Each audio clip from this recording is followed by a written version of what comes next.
Chers frères et sœurs, l'extrait de l'évangile que nous venons d'entendre est l'un des péricopes les plus connus, mais parfois nous passons à côté des détails qu'elle contient.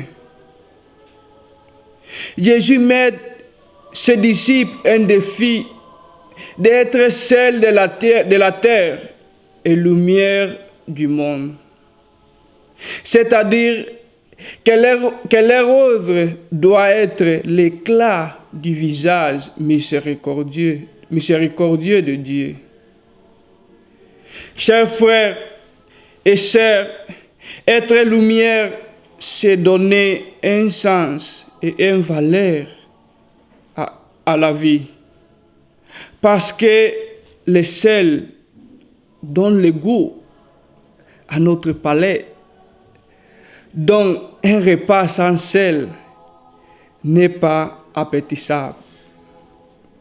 Provoque le rejet,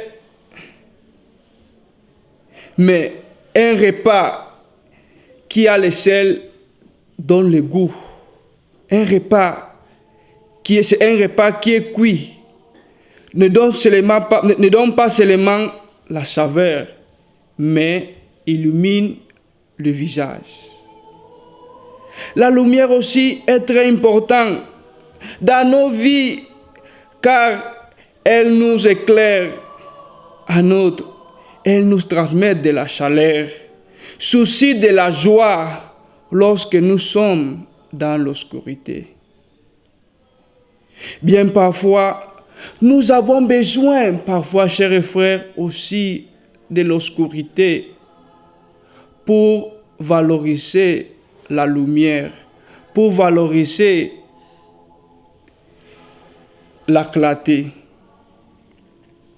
Or, si pour nous être lumière du monde et celle de la terre, c'est donner sens et une valeur à la vie, nous pouvons aussi être sel et lumière pour le monde.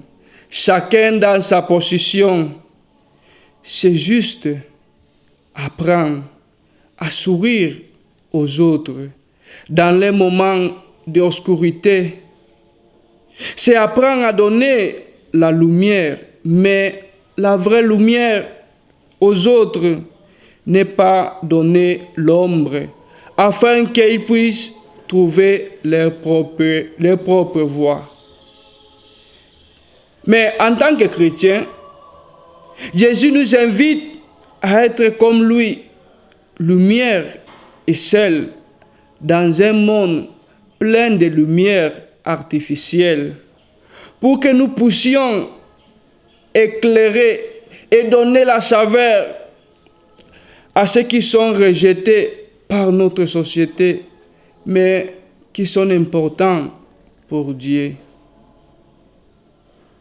Mais peut-être on peut se demander, chacun peut se demander maintenant, comment moi je peux être sel et lumière pour l'autre?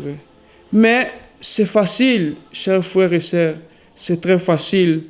C'est donner un peu d'humanité à un frère, c'est donner un peu d'humanité au voisin, c'est donner un peu d'humanité à ses cousines qui est à la maison avec moi.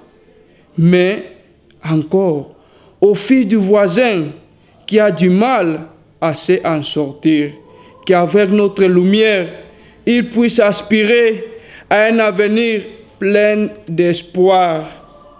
En bref, nos œuvres en tant que chrétiens doivent être celles qui rapprochent aux autres au Christ.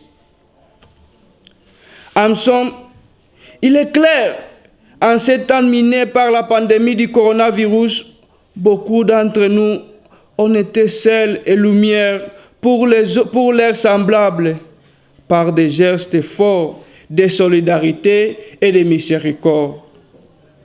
Nous saluons avec gratitude tous ces hommes et ces femmes qui se donnent sans compter pour apporter joie et réconfort aux plus fragiles. Et en cette période de crise sanitaire, car même dans les difficultés, notre lumière doit transmettre l'espoir, l'amour et la vie.